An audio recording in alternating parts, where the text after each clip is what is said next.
I'm really excited about our discussion tomorrow. One of my favorite discussions that we'll have in Old Testament lit, and what we're going to look at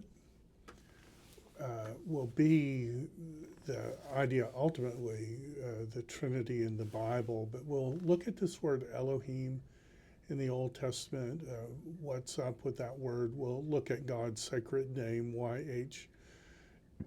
WH, and particularly how that relates to Jesus, how the Bible invites us to think about Yahweh text in relation to Jesus. We'll even look at monotheistic language, in particular 1 Corinthians 8:4-6, and the fantastic passage of uh,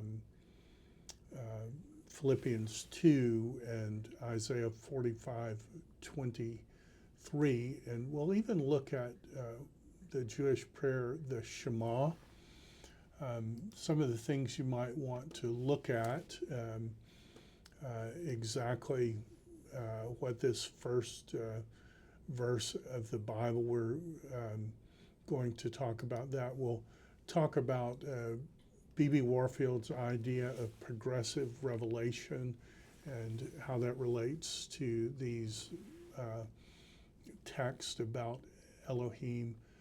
And we'll look a lot at 1 Corinthians 4-6, very important passage.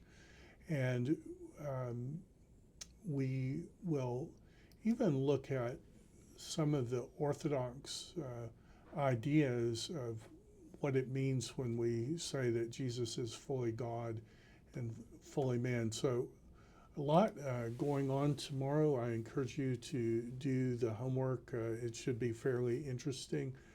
As always, I encourage you to do this in groups.